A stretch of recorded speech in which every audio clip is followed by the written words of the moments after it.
Hello Internet, and welcome back to another episode of The Legend of Zelda Ocarina of Time. In the last episode, we did a bit of side content and then began exploring the Dodongos cavern in order to clear out the creatures that are stopping the Gorons from getting in here to get the rocks that they refuse to eat anything other than.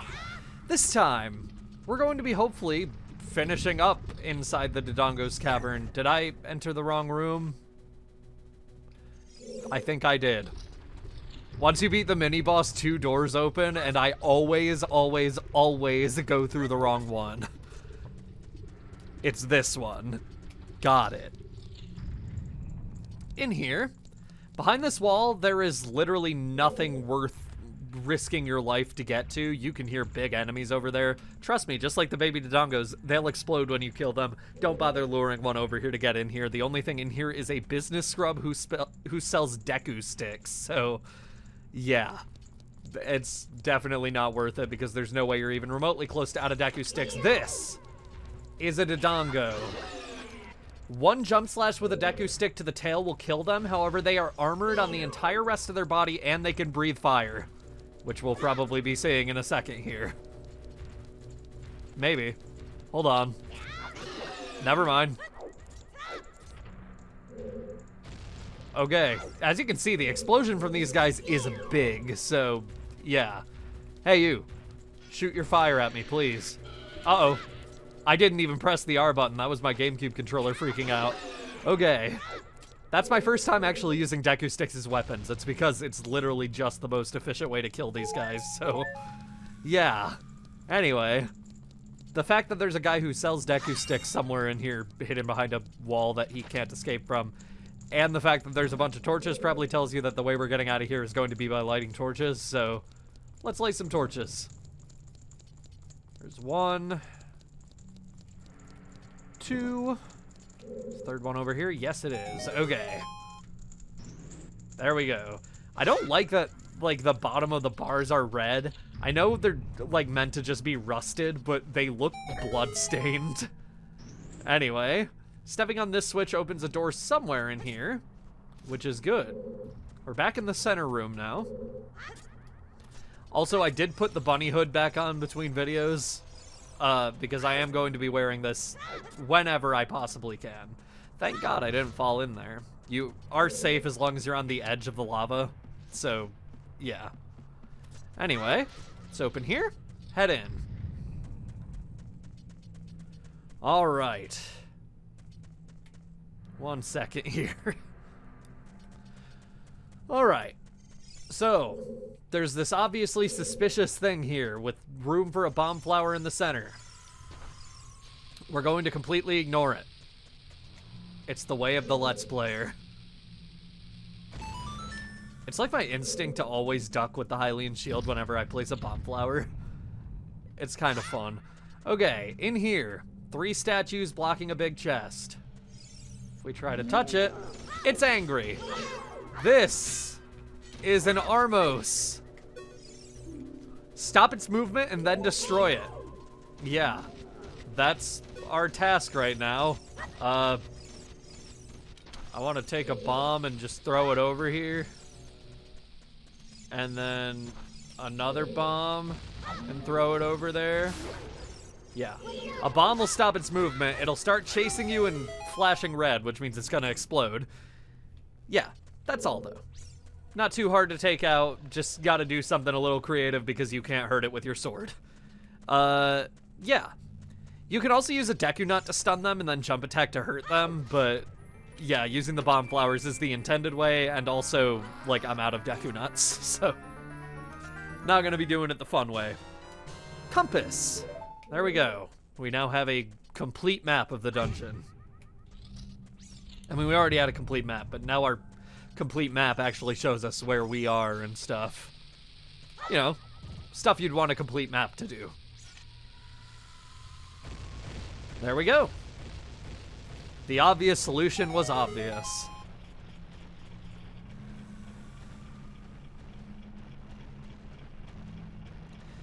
And now we have a giant staircase.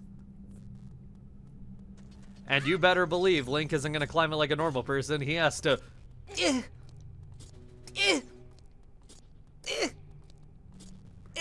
Every single step.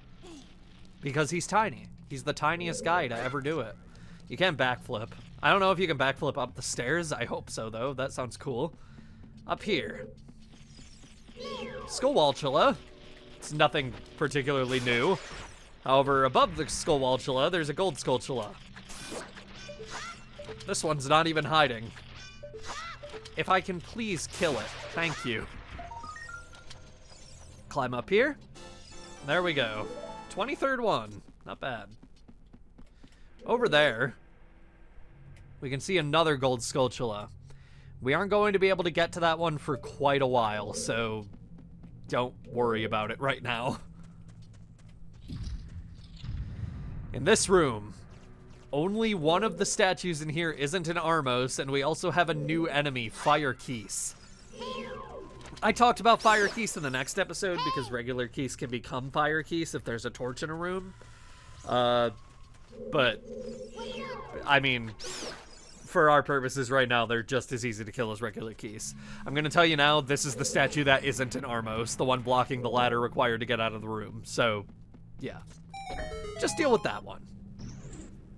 God, it just looks blood-stained. In this room. Alright.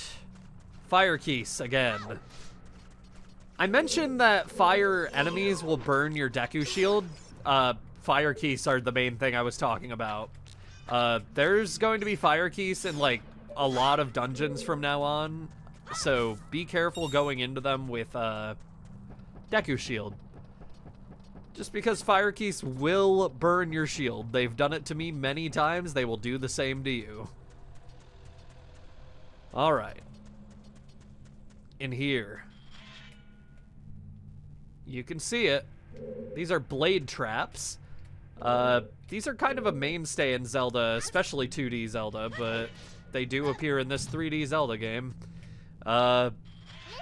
They sort of just are around corners and hurt you. You never know what will be around the corner in these narrow paths. Use Z-targeting to always look in the proper direction. This is a useful technique, isn't it? Yes, Navi. A useful technique that I, as the Let's Player, am already well aware of. Made it to the other side of the room. I don't think there's this blade trap there. No, there's not. Okay. Want to move this block. Not that way, though. Sorry, I'm blind. You know. That's partially true. My eyesight is really, really bad. And it's only gotten worse with time. Want to push it back now. We didn't actually need to. There's just a recovery heart in the area where this block is. So, yeah. I could use a recovery heart. I just got hit by a blade. Alright. There is a bombable wall here. And over here, if I can actually get up there, I guess I should jump from this block, probably. It's closer. Not going to hit my head on a ceiling. Sounds better overall. Open this chest. 20 rupees. Cool. We want a timer throw here, which I did not do very well. You can either time your throw or get it to land on that ledge without falling off. Timing your throw is just going to be easier. Want to wait until the fuse is right at the bottom, and I nailed it. Okay. Cool. Heading through here. Solution's pretty obvious, I think. They always put the eye switch in a place where you can see it. It's like, well, they don't always. In the future, they'll get a little meaner with it, which is appreciated, I think. I think Zelda should have rooms more often that actually make you observe the room you're in before doing anything. Like this! Another mini-boss! Lizalfos again. Nothing new, but hey. You okay, buddy? He was just dancing for a minute. I feel like I'm, like, ruining his dream of being a dancer now. Get up here. Okay. Oh, no. I do really like Lizalfos. I think they're one of the coolest mini-bosses in this game. I always just like when a mini-boss feels like it's just you in a, like, duel against somebody. Even if they're weird, loud lizard people, that's okay, Cosmo likes those guys, so that's fine. Come over here. You know you want to. Especially in a lava-filled room like this, it just reminds me of the end of Star Wars Episode 3. That movie's great. I love Star Wars Episode 3. Okay. Over to the other side. Also, there's recovery hearts over there. I should grab one. Plus, if we come over here and jump on this platform, we can see that we are in the same room where we fought the first pair of Lizalfos. We're just higher up now. It's over, Lizalfos. I have the high ground. Alright. You can also see a lava fall there. Lava falls are cool. I love lava. Lava's so cool. Okay. This room. Don't worry, I went into the right one. There's just 2 rooms like this. Want to shoot that fire down. Shoot the fire! And then shoot that while we're on this platform. We are still timed. It doesn't have the tick-tock, tick-tock, tick-tock, tick that most timed things have in this game, but we are timed, rest assured. Jump over here, and up here we can see a big chest. We already have the compass and the map, which means this is probably the dungeon item.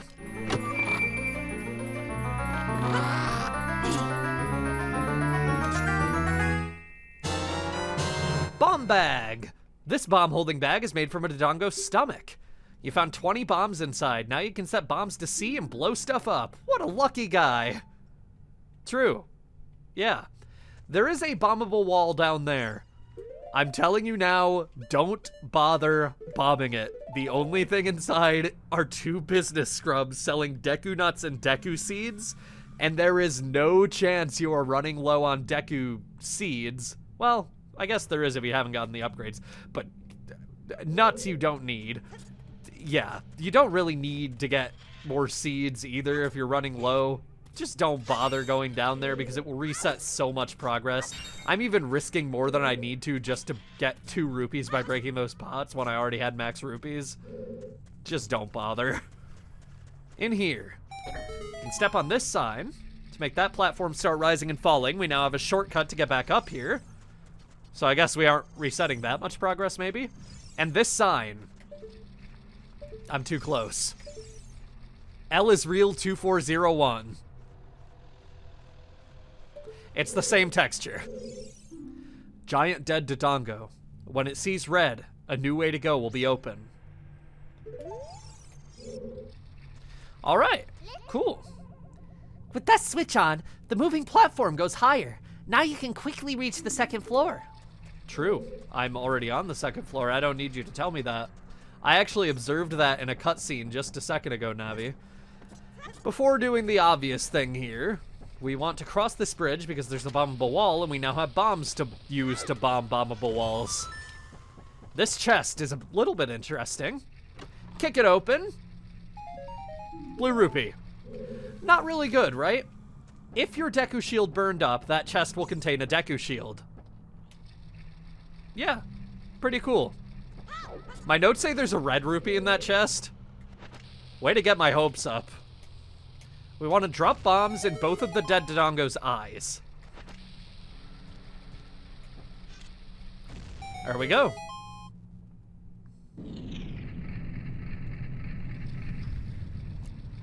Path forward is now open to us, and we have an easy way to get down without hurting ourselves, which it would probably be wise of me to take. I know Navi. Oh my god, I'm like a Navi defender. I think she's a fine character. She has been getting on my nerves a little bit. Alright, heading back down here, finally. We have our own bombs. We can throw them to kill a Beamos. Okay, the explosion still hit it, thank god. Beamos can drop bombs, so yeah, it's worth killing them. Alright. Now that we're in here, this is the time when I would recommend going back to get that gold Skulltula from the last episode. I know I already did it, but yeah. We're going to head into the next room. Because there's a door in this Dodongo skull. In here, fire keys. Lots of them. Once they start swooping towards you, they're an awfully easy shot, so yeah. They're not that bad. We could step on the switch down there and that door would open, but we do need to put some weight on it, and as we can see, there's a block up there. No way of getting up there except for going up here and going all the way around, so let's do that. Hear more keys.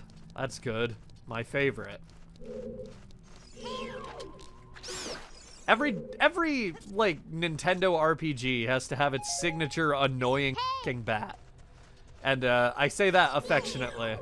Also, I probably censored that. I've been trying to do a little bit better of censoring like strong language in my videos. I think I've been being better about swearing in general with this series so far, but it's not a habit I think I'm ever actually going to fully cut out. It's just something I want to get a better rein on as I'm like editing my videos, because I'm not necessarily making videos for kids. There will always be things that I think like young kids probably shouldn't be exposed to in my videos, including my language, but that particular thing is just one thing I can do just in case. I don't want to be yelled at. Oh, we blew up a gold Skulltula. That's cool. I want to kill this Armos with my bombs.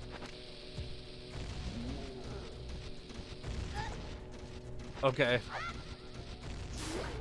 Well, I got there eventually. Get down! Even if it gets close to you while you have the shield out, it's not gonna hurt you. That's our 24th gold Skulltula token. Hopefully you saw how I got in this room because I wasn't explaining it. That's fine. That's something I need to get better about too, is like I use a lot of words to explain things that are happening on screen. But that's a habit that I've had for a long time. It's gonna be hard to break that. Even when I'm like playing a game for the first time. Sometimes, even if it's just in my head, sometimes I'll be commentating like I'm making a Let's Play about it. Which, that's like a thing about me making Let's Plays. I'm never planning a Let's Play on my first playthrough of a game. Like, if I have an idea that I think is cool for a Let's Play, I'll go for it. Also, there's a fairy in here, so if you don't have one, you can grab one here. Yeah, I'm never really planning to make a Let's Play of a game on first playthrough, because that takes a lot of the fun out of it. It makes it feel like, oh, I'm working when I'm playing games, which is stupid. This channel is like a tertiary source of income, if anything. But it does feel like that just because of the sheer amount of time and importance I put into my Let's Plays. So yeah, I try to not make it feel like work, but at the same time, I've been making Let's Plays since I was like 12 years old. It's just in my blood to commentate when I'm playing games now, and I don't think it can ever fully go away. Want to push this now. It takes a while because, again, Link is still tiny. Even with the Goron bracelet, which should make this a breeze. False advertising. It's a placebo. It just makes you think you're strong enough to pick up the bomb flowers. Head in this room. First things first, throw a bomb right in the middle, but don't go to the middle. Because you can open this chest to get a refill on whatever bombs you've lost if you've somehow lost any more bombs than the one you used to blow up the middle, but now we're restocked and have a full capacity when we jump in here.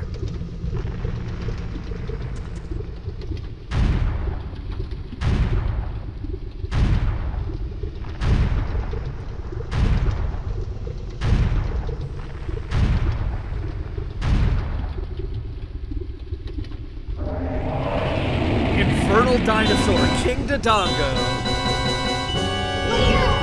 So, this boss is a pushover. When he opens his mouth, hold out a bomb and throw it. After that, just attack him. Use the Hylian shield to avoid damage when he's rolling around at the speed of sound. My R button keeps getting held down somehow. I don't know how. Yeah, he's not going to get a chance to breathe fire, never mind. Oh, we still hurt him with that bomb. Okay, cool. I'll take some lava damage, that's fine. If you want to make this boss more of a challenge, you can use the bomb flowers in the corner of the room instead. That way you have to get them over to him with the right timing. But when you have your own bombs, it's really nothing at all. Yeah. I am taking a lot more lava damage than I should be just because I'm Z-targeting him constantly. But as long as you stay on the edge of the lava, you can even avoid that. You'll be fine.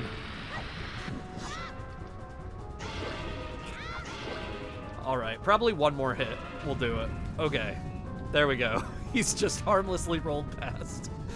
How is this the guy making this place too dangerous for the Gorons? One, we had to work to get to him. Like, we had to bomb a floor. He's basically just a fossil waiting underground for us. But he doesn't even get in the path. Gorons can run on lava. He doesn't.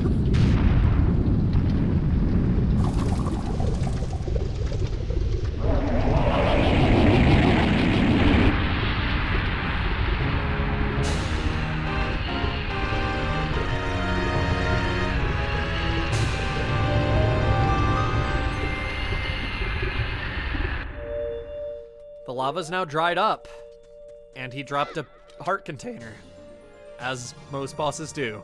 This brings us up to 7 hearts. And I think our work here is done. We're free to leave. Let's go.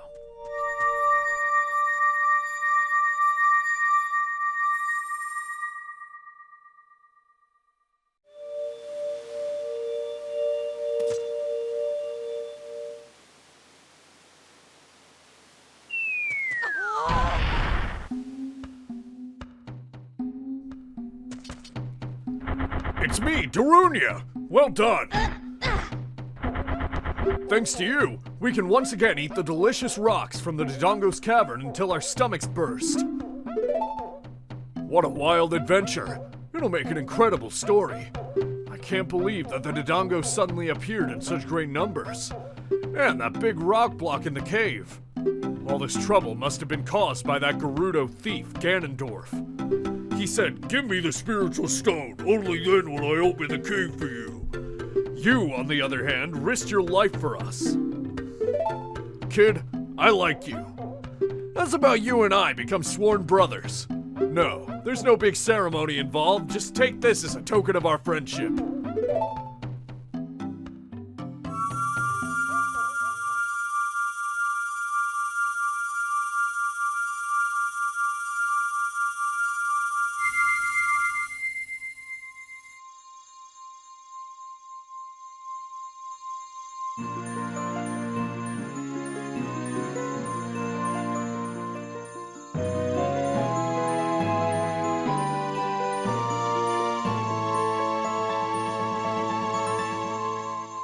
You obtain the Goron's Ruby. This is the spiritual stone of fire passed down by the Gorons. You don't know what he means by sworn brothers, but you've collected 2 spiritual stones. You have 1 more to find. Brother, you'll keep brushing up on your skills as you travel, won't you? You should go see the Great Fairy on top of Death Mountain. She'll power you up. Hey, everybody, let's see off our brother.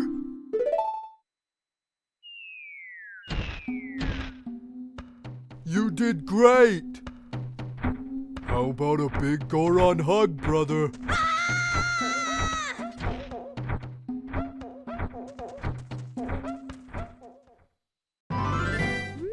And they've all vanished, except for the one who was already sitting in front of the cave.